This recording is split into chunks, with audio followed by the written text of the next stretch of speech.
नमस्कार, मैं राजीव कुमार आप सभी लोगों को अपने YouTube चैनल कोसाइन एकेडमी पे मैं स्वागत करता हूं। पिछले क्लास में हम लोगों ने पढ़ा था linear equation in two variable का बेसिक कंसेप्ट इंट्रोडक्शन। आज हम लोग एनसीईआरटी बुक का एक्सरसाइज 4.1 डिस्कस करेंगे। लेकिन उन बच्चों से रिक्वेस्ट है जो फर्स्ट टाइम मेरे इन एक्सरसाइज के साथ जुड़े हैं, आप मेरा ये इंट्रोडक्टरी वीडियो इससे पहले का जो मैंने बना रखा है लीनियर इक्वेशन टू वेरिएबल का, एक बार आप वो देख लेंगे, आपके लिए बहुत हेल्पफुल होगा। चलो अब क्या है question number first. The cost of a notebook is twice the cost of a pen. Write linear equation in two variable to represent this statement. Cost of a notebook जो है, अगर मानता हूं मैं x और पेन का costing कितना है y, तो नोटबुक का कॉस्ट है x और पेन का कॉस्ट कितना है y। अब क्वेश्चन में दे रखा है cost of a notebook is twice the cost of a pen. ठीक है, नोटबुक का जो कॉस्ट है पेन का डबल है, मतलब पेन में अगर मैं 2 से मल्टीप्लाई कर दूं तो ये नोटबुक का कॉस्ट के बराबर आ जाएगा। So x equals to y. अब इसको आपको लीनियर इक्वेशन, मतलब लीनियर इक्वेशन का फॉर्मेट होता है ax plus b y plus c equals 0। ये लीनियर इक्वेशन टू वेरिएबल का एक स्टैंडर्ड फॉर्मेट होता है। अब आपको इस फॉर्मेट में लिखना है, ठीक है। तो x इक्वल्स टू वाई है, ये हो जाएगा x minus two y equals 0। बस यही करना था, बहुत ही सिंपल क्वेश्चन था।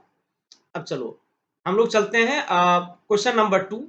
तो एक्सरसाइज 4.1 में मेनली 2 ही क्वेश्चन हैं और सेकेंड क्वेश्चन के टोटल कितने पार्ट है, 8 पार्ट है। ठीक है, तो हम लोग जो है वन बाय वन अब डिस्कस कर लेते हैं। Express the following linear equation in the form of ax plus b y plus c equals 0। मतलब आपको लिखना है ax plus b y plus c equals 0 के फॉर्म में पहले लिखना है और फिर आपको ए बी सी का वैल्यू फाइंड करना है। ठीक है, अब देखो सबसे पहले जो फर्स्ट क्वेश्चन है, पहले राइट साइड में 0 के इक्वल बनाओ। एक्चुअली ये क्वेश्चन थोड़ा सा टाइपिंग मिस्टेक है बेटा, 9.35 के ऊपर बार है। जो क्वेश्चन है उसमें 2x प्लस 3y इक्वल्स 9.35 के ऊपर बार है। ठीक है, तो पहले इसको ax plus b y plus c के फॉर्म में लाते हैं हम लोग। ये हो गया 2x प्लस 3y, ये प्लस इधर आके क्या होगा माइनस 9.35 के ऊपर बार इक्वल्स 0। अब आपको कंपेयर कर दो ax plus b y plus c के साथ। अब देखो a का वैल्यू क्या होगा, a का वैल्यू होगा 2, b का वैल्यू क्या होगा, b का वैल्यू हो गया 3 और c का वैल्यू क्या होगा माइनस 9.35 का बार। क्लियर है, यही था ना क्वेश्चन में कि जो क्वेश्चन है पहले उसको ax plus b y plus c equals 0 के फॉर्म में लाओ, फिर इसको कंपेयर कर दो, फिर ए बी सी का वैल्यू बताओ। अब आ जाओ question number second. x minus y by 5 minus 10 equals 0।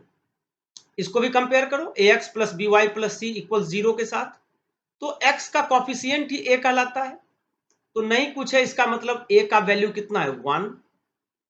अब देखो y का कॉफिशिएंट क्या होगा -1/5, जो y का कॉफिशिएंट है वही तो b है, तो b का जो वैल्यू होगा वो होगा -1/5 और c का वैल्यू क्या होगा, c का वैल्यू होगा -10, क्योंकि ये already ax plus b y plus c equal 0 के फॉर्म में दे रखा था, इसलिए हमें इक्वेशन को या वेरिएबल को ट्रांसपोज की जरूरत नहीं पड़ी।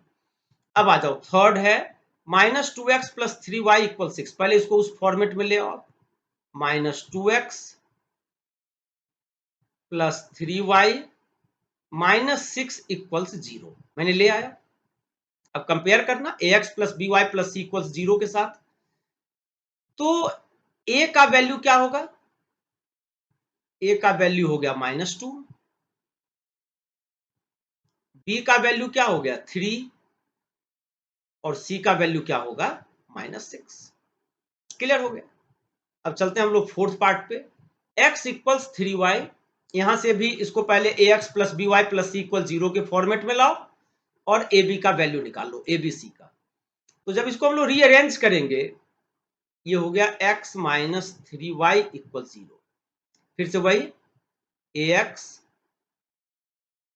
Plus b y plus c equal 0 के फॉर्म में लाना है, फिर ए बी सी का वैल्यू निकालना है।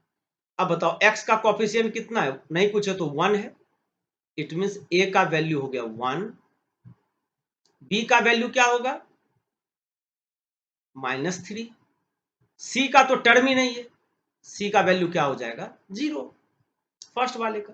अब ठीक question number 5, 2x equals -5y, ये हो जाएगा 2x प्लस 5y इक्वल 0, इसको भी कंपेयर करना। तो a का वैल्यू क्या होगा 2, b का वैल्यू क्या होगा 5, c का टर्म ही नहीं है, कांस्टेंट टर्म कुछ है ही नहीं, c का वैल्यू क्या होगा 0। क्लियर है।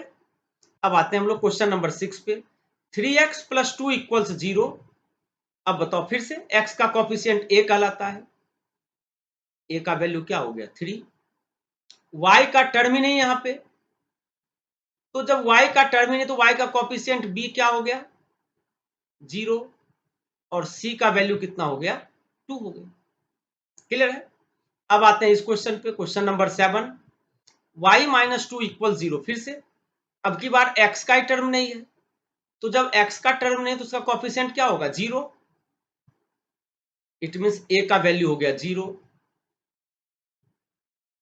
b क्या होगा, b होता है आपका y का कोफिशिएंट, नहीं कुछ है तो 1 है, b का वैल्यू 1, क्योंकि y का कोफिशिएंट कितना है 1 है। और c का वैल्यू क्या होगा, c का वैल्यू होगा -2। क्लियर है बेटा। अब चलते हैं, लास्ट क्वेश्चन है ये, 5 इक्वल्स 2x, इसको हम लोग क्या लिखेंगे, जब इसको रीअरेंज करेंगे ये हो जाएगा 2x माइनस 5 इक्वल्स 0। अब आप इसको कंपेयर कर दो ax plus b y plus c से, तो a का वैल्यू क्या होगा 2, b का वैल्यू क्या होगा, b is the coefficient of y, यहाँ पे y का टर्म है ही नहीं इसलिए b का वैल्यू हो गया 0, और c का वैल्यू क्या होगा, c का वैल्यू होगा -5। क्लियर है। तो इस तरीके से बेटा आपका जो ये एक्सरसाइज 4.1 था ये कंप्लीट हो गया।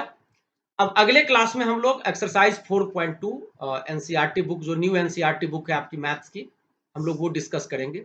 देन उसके बाद फिर मैं एक वीडियो लाऊंगा जिसमें कि आपका एक्स्ट्रा क्वेश्चंस रहेंगे लीनियर इक्वेशन इन 2 वेरिएबल का। मेनली ज्यादा मैं कोशिश करूंगा वर्ड प्रॉब्लम ज्यादा कवर कराऊं, क्योंकि इसमें सिर्फ एक ही वर्ड प्रॉब्लम था, ठीक है ना, बाद बाकी तो एबीसी वाला बहुत ही आसान है।